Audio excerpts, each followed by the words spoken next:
الحمد لله نحمده ونستعينه ونستغفره ونؤمن به ونتوكل عليه ونعوذ بالله من شرور أنفسنا ومن سيئات أعمالنا من يهده الله فلا مضل له ومن يضلله فلا هادي له ونشهد أن سيدنا ومولانا محمدا عبده ورسوله أما بعد قال الله تبارك وتعالى أعوذ بالله من الشيطان الرجيم بسم الله الرحمن الرحيم إن الدين عند الله الإسلام وقال الله تبارك وتعالى في موضع آخر يا أهل الكتاب لا تغلوا في دينكم ولا تقولوا على الله إلا الحق إنما المسيح عيسى ابن مريم رسول الله وكلمته ألقاها إلى مريم وروح منه فآمنوا بالله ورسله ولا تقولوا ثلاثة صدق الله العظيم. میرے محترم بزرگوں، اللہ رب العزت کا بڑا احسان کہ اس نے دین اسلام جو ہم سب کو عطا فرمایا ایک ایسا مبارک اور مدلل دین ہے جس کے اندر کبھی تحریف نہیں ہوئی، جس کے اندر کبھی رد و بدل نہیں ہوا. دین اسلام کے اندر نئی چیز آنے کا تصور ہمارے ذہنوں میں نہیں رہا. دین اسلام کے علاوہ جتنے بھی مذاہب دنیا کے اندر ہے وہ بیکار اور باطل ہے، خود ساختہ دن لوگوں نے بنائے ہیں. دین اسلام کے علاوہ جتنے بھی دھرم ہیں دنیا کے اندر، اس کے اندر لوگوں نے تحریف کی، رد و بدل کیا، اپنی مرضی سے باتیں اس کے اندر شامل کی، اپنی مرضی سے اس کے اندر کی باتوں کو ہٹا دیا. لیکن دین اسلام ایک ایسا واحد دین ہے جس کے اندر تحریف نہیں، رد و بدل نہیں، اندر کی چیز باہر نہیں گئی، باہر کی چیز اندر نہیں آئی. یہ دین اسلام ہے. دنیا کے اندر رہنے والے انسانوں کی ہدایت کے لیے اللہ انبیاء بھیجتے رہے جن کی تعداد صحیح طریقے سے یقینی طور پر کوئی نہیں جانتا. رسول اللہ صلی اللہ علیہ وسلم کو ایک صحابی نے پوچھا، یا رسول اللہ انبیاء دنیا میں کتنے آئے؟ تو رسول اللہ نے فرمایا 1,24,000. زیادہ بھی ہو سکتے، کم بھی ہو سکتے. ہمارا عقیدہ ہے کم بھی اگر ہو تب بھی ہم ایمان لاتے ہیں، زیادہ بھی اگر ہو تب بھی ہم ان کے اوپر ایمان لاتے ہیں. یہ ہمارا بنیادی عقیدہ ہے. ان انبیاء علیہ الصلوۃ والتسلیم کے اندر ایک نبی ہے حضرت عیسیٰ علیہ الصلوۃ والتسلیم، جو بنی اسرائیل کے آخری نبی کہلاتے ہیں. بنی اسرائیل کہتے کسے ہے؟ اسرائیل حضرت یعقوب علیہ الصلوۃ والتسلیم کا نام ہے، اور ان کی اولاد کو بنی اسرائیل کہا جاتا ہے. بہت سارے انبیاء بنی اسرائیل کے اندر آئے. بڑا مشہور ہے کہ بنی اسرائیل نے اپنے انبیاء کو ستایا، انبیاء کی نافرمانی کی ہے، ان کے اوپر عذابات آئے ہیں. یہ بنی اسرائیل بہت سارے انبیاء آئے. بنی اسرائیل کے پہلے نبی حضرت یوسف علیہ الصلوۃ والتسلیم ہیں، اور بنی اسرائیل کے آخری نبی حضرت عیسیٰ علیہ الصلوۃ والتسلیم ہے۔ جہاں دنیا کے اندر بہت سارا طبقہ دین اسلام کو ماننے والا ہے، تو دنیا کے اندر بہت سارے لوگ وہ بھی ہیں جو عیسائیت کو مانتے ہیں، یہودیت کو مانتے ہیں، اور بھی بہت سارے مذاہب دنیا کے اندر ہے۔ چونکہ دسمبر کا مہینہ ہے اور اس مہینے میں ابھی کچھ 4 یا 5 دن کے بعد ایک تاریخ آئے گی 25 دسمبر، جسے لوگ کرسمس کے نام سے بھی جانتے ہیں۔ اس حوالے سے عیسیٰ علیہ الصلوۃ والتسلیم کی تاریخ جاننا ضروری ہے۔ ان کے متعلق جو باطل عقیدے ہمارے ذہنوں کے اندر ہے، یا عیسائیت کو ماننے والے جو لوگ ہیں ان کے ذہنوں میں بھی جو باطل عقیدے ہیں وہ صحیح ہو جائے۔ اگر باطل عقیدے ذہن میں آتے ہیں تو یہ باطل عقیدہ ہمیں کفر کی جانب لے کر جائے گا، تو ان عقائد کا صحیح ہونا بھی ضروری ہے۔ جہاں عیسائیت کی کتاب بڑی مشہور ہے بائبل، ویسے ہی دین اسلام کی بڑی مشہور کتاب ہے قرآن مجید۔ بائبل کے اندر جہاں حضرت عیسیٰ علیہ الصلوۃ والتسلیم کا تذکرہ کیا گیا ہے، وہی قرآن مجید کے اندر بھی حضرت عیسیٰ علیہ الصلوۃ والتسلیم کا تذکرہ کیا گیا۔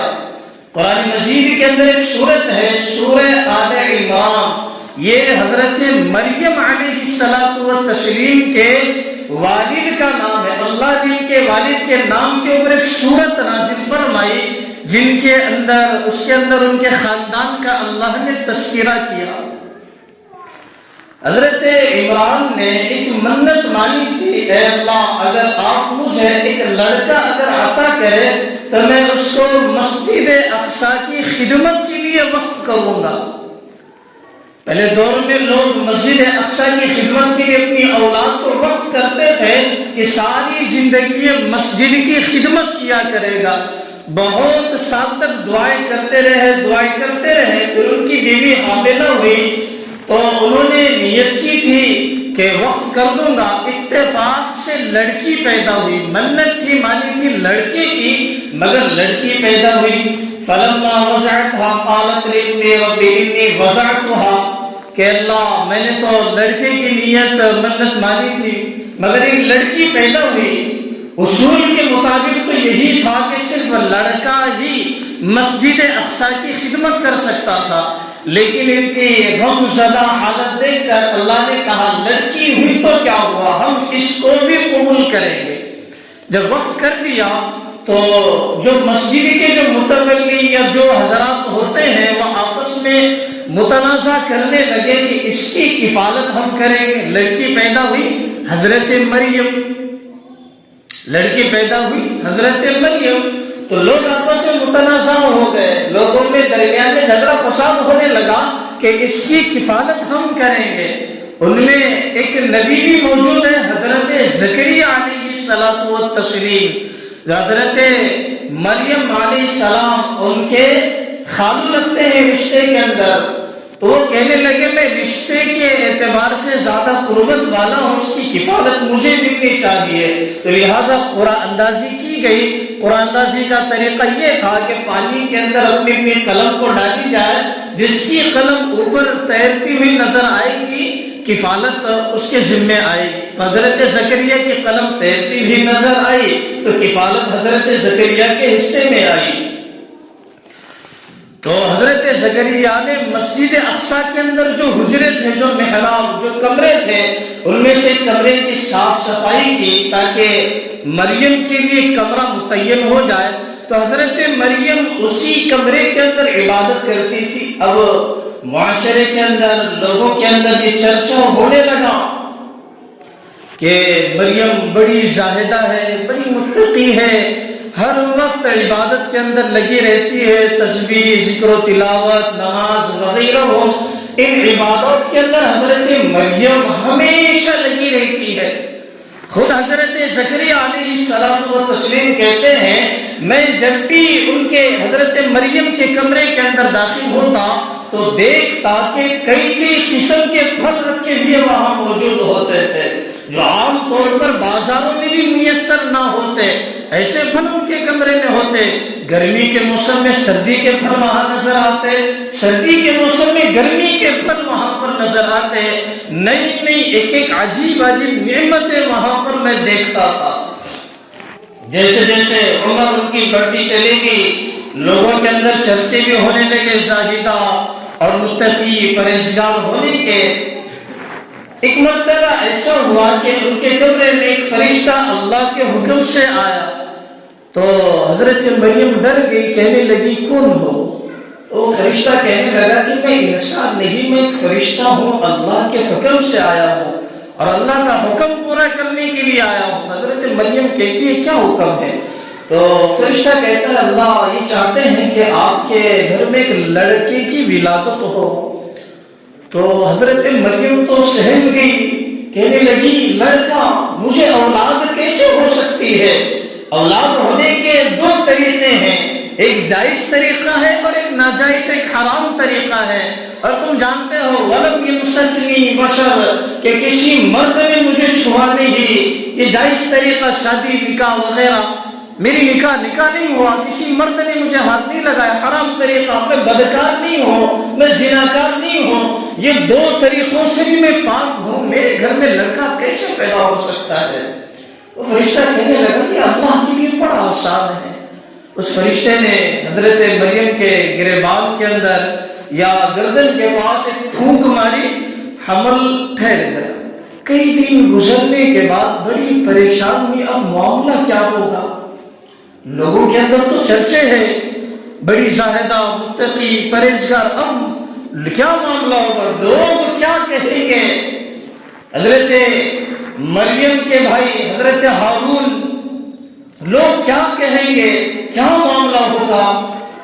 جب ولادت کا جب وقت قریب آیا بڑی پریشان ہوئی، گاؤں سے دور آ گئی، بڑی پریشان ہوئی۔ فرشتہ ان کی تسلی کے لیے آیا، گھبرانے کی ضرورت نہیں ہے، ایک جگہ وہاں بیٹھ جانا جہاں اللہ کے حکم سے کھجور کا درخت بھی ہے اور پانی کی نہر بھی ہے، بھوک اگر لگ جائے تو کھجور کا درخت ہلانا، پکی ہوئی کھجوریں گرے گی، کھا لینا، طاقت تمہیں حاصل ہو جائے گی، پیاس لگے گی، نہر کا پانی ملے گا، پی لینا، طاقت مل جائے گی۔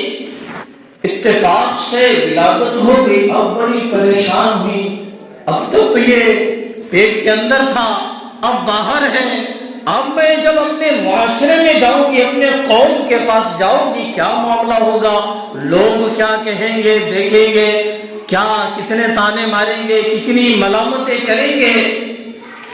بڑی پریشان ہوئی تو اللہ نے قرآن مجید کے اندر کہا انی نذرت للرحمن صوما فلن اکلم اليوم انسیا۔ مریم جب تم اپنی قوم کے پاس جاؤ تو قوم سے کہہ دینا کہ میرا روزہ ہے، روزے کی حالت میں اس دور میں بات بھی نہیں کر سکتے تھے، یہ روزے کا ایک اصول تھا اس دور کے اندر کہ روزے کی حالت میں بات بھی نہیں کر سکتے تھے۔ تو اللہ نے کہا نذرت للرحمن کہ کہہ دینا اپنی قوم سے میرا روزہ ہے اور روزے کی حالت میں میں بات نہیں کر سکتی۔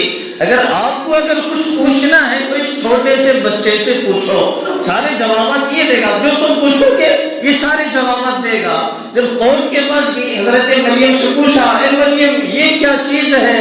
اے ہارون کی بہن یا اخت ہارون، ما کان ابوکی امرأ سوء وما کانت امکی بغیہ فاشارت الیہ، اے ہارون کی بہن تو بڑی پرہیزگار تھی، لیکن یہ ہم کیا دیکھ رہے ہیں، تیرے والد بھی ایسے نہیں تھے، تیرا خاندان بھی ایسا نہیں تھا، یہ کیا معاملہ ہو گیا ہے؟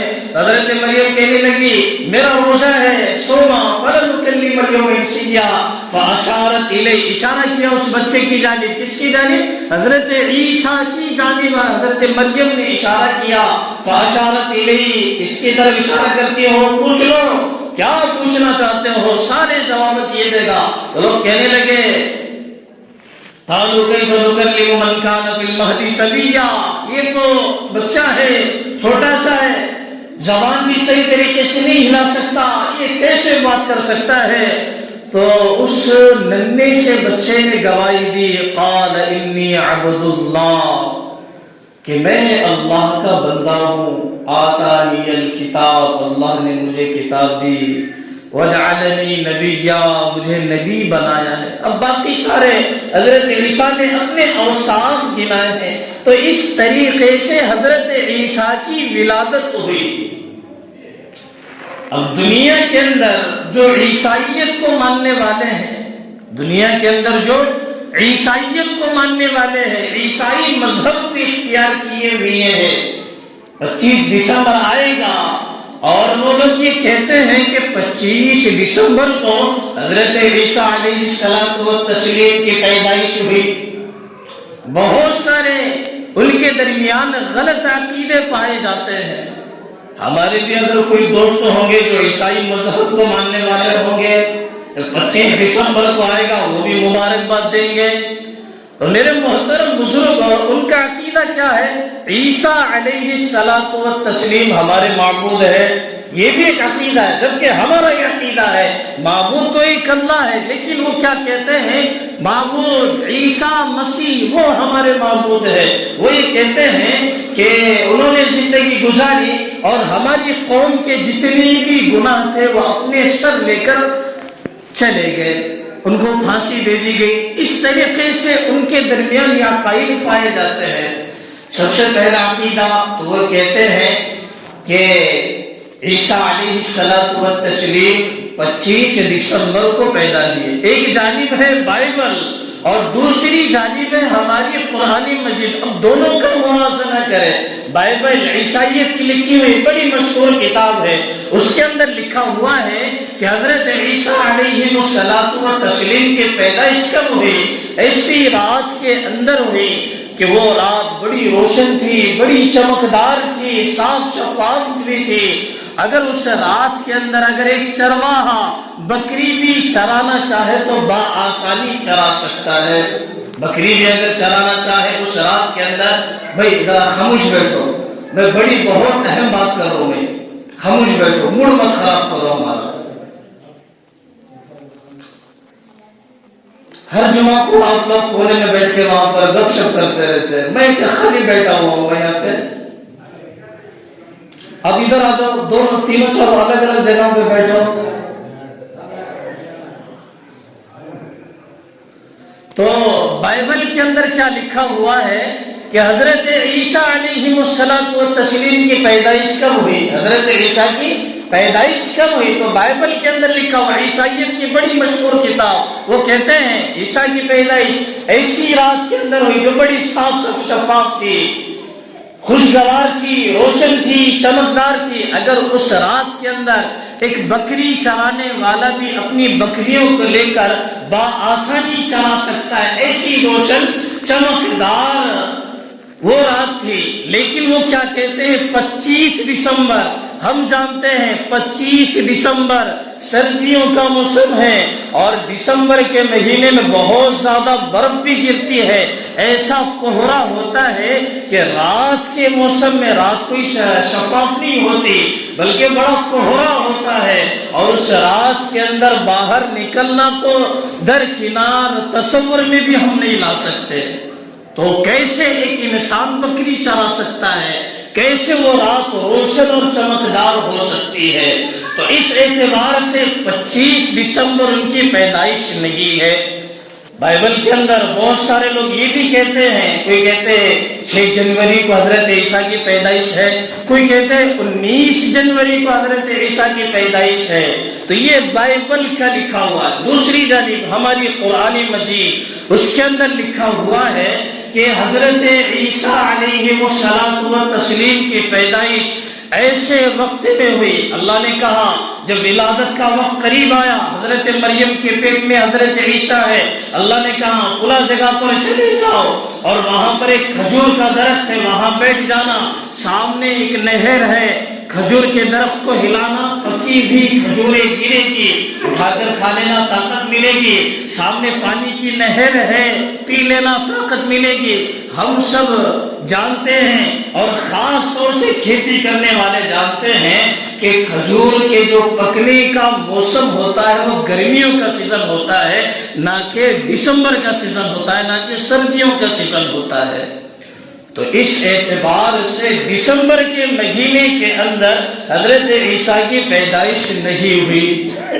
جہاں عیسائیت کے ماننے والے یہ کہتے ہیں کہ کرسمس ڈے 25 دسمبر کہ اس دن حضرت عیسیٰ علیہ السلام کی پیدائش ہے، جو کہ بالکل غلط ہے۔ صحیح تاریخ کا علم نہ ان کو پتا ہے نہ ہمیں پتا ہے۔ قرآن مجید کے اندر صاف لفظوں میں یہ لکھا ہے کہ کھجور کا درخت تھا، وہاں پر حضرت مریم بیٹھی ہوئی، وہاں پر حضرت عیسیٰ کی ولادت ہوئی ہے۔ نہ دن لکھا ہوا ہے، نہ مہینہ لکھا ہوا ہے، نہ سال لکھا ہوا ہے۔ میرے محترم بزرگ و دوستو، معاشرے کے اندر جہاں دین اسلام کو ماننے والے ہیں، وہی معاشرے کے اندر الگ الگ مذاہب کے ماننے والے بھی لوگ ہیں۔ الگ الگ مذاہب کو ماننے والے بھی لوگ ہیں۔ کوئی عیسائیت کو مانتا ہے، کوئی یہودیت کو مانتا ہے، کوئی ہندو دھرم کو مانتا ہے۔ جب ان کے تہوار آتے ہیں، کیا ان کے تہوار میں شامل ہونا کیسا ہے؟ اب جیسا کرسمس آئے گا، بہت سارے لوگوں کے دوست بھی ہو سکتے ہیں عیسائیت کو ماننے والے، یا ہمارے بچے جس اسکول اور کالجز کے اندر پڑھتے ہیں وہاں پر بھی یہ کلچر پڑھایا جاتا ہو، یا وہاں پر بھی یہ بتایا جاتا ہو کرسمس کیا ہے، کرسمس کسے کہتے ہیں، حضرت عیسیٰ کی پیدائش ہوئی یا نہیں ہوئی، یہ ساری چیزیں کالجز اور اسکول کے اندر بھی بتائے جاتے ہوں گے۔ تو ان تہوار کے اندر شامل ہونا، ان کے برابر کھڑے ہونا، یہ ہمارا مذہب اسلام نہیں سکھاتا۔ اگر وہ لوگ اگر یہ کہے کرسمس کی مبارکباد دے تو اب شکریہ کے طور پر کہہ دینا، یا تھینکس یا کوئی اور کہہ دینا، بہرحال جو وہ کہیں انہی الفاظ کے اندر ان کو مبارکباد دینا، یہ دین اسلام کی تعلیمات نہیں ہے، یہ باطل عقیدے ہے۔ اگر ان باطل عقیدوں کے اوپر اگر ایمان والا اگر چلے گا تو یہ باطل عقیدہ ایک دن اس کو کفر کی جانب لے کر جائے گا، اور ہم جانتے ہیں کفر کا راستہ وہ جہنم والا راستہ ہے، جہاں سے واپسی ناممکن ہو جاتی ہے۔ جب انسان کے ذہن کے اندر باطل عقیدے آ جاتے ہیں، بیکار اور خراب عقیدے جب ذہن میں آ جاتے ہیں، ایک معبود کی جگہ 3 معبود مان لیے، جیسے عیسائیت مانتے ہیں، حضرت مریم کو بھی وہ معبود کہتے ہیں، حضرت عیسیٰ کو بھی وہ معبود کہتے ہیں، تو ایسے اگر معبود اگر مانے جائے تو یہ باطل عقیدہ ہے۔ ان عقیدوں کا جو راستہ ہے وہ جہنم کی طرف جاتا ہے۔ میرے محترم بزرگ دوستوں، جہاں ہمارا کلچر اپنے بچوں کو یا اپنی اولاد کو عیسائیت کی طرف لے کر جا رہا ہے، ہمیں اس بات کی فکر کرنی ہے، جہاں اسکول اور کالجز کے اندر یہ بتایا جاتا، اپنے بچوں کے ذہن کو ہم ذہن سازی کرتے رہے، اسکول میں بتایا گیا وہ حقیقت نہیں ہے۔ حقیقت تو یہ ہے کہ حضرت عیسیٰ کی پیدائش ایسے ہوئی، ان کا وہ غلط عقیدہ ہے، اور اخیر میں قرب قیامت سے پہلے حضرت عیسیٰ امتی بن کر دنیا کے اندر ضرور آئیں گے، یہ ہمارا عقیدہ ہے۔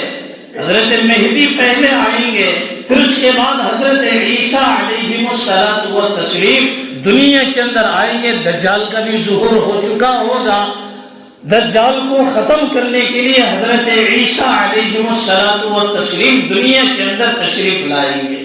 تو میرے محترم بزرگ دوستو، 25 دسمبر جب عیسائیت کے ماننے والے اپنے اپنے تہوار کے اندر مصروف ہوں گے، بڑی شرابیں پیئیں گے، زنا کریں گے، اور بھی بہت ساری خرافات کے اندر وہ مبتلا رہیں گے، تو مذہب اسلام یہ سکھاتا ہے کہ ان ساری خرافات سے دور رہا جائے، ان سارے خرافات سے بچا جائے۔ محمد عربی صلی اللہ علیہ وسلم کی تعلیمات بھی ہمیں یہ بتلاتی ہے کہ ان امور سے یا ان بیکار اور برائی سے دور رہا جائے۔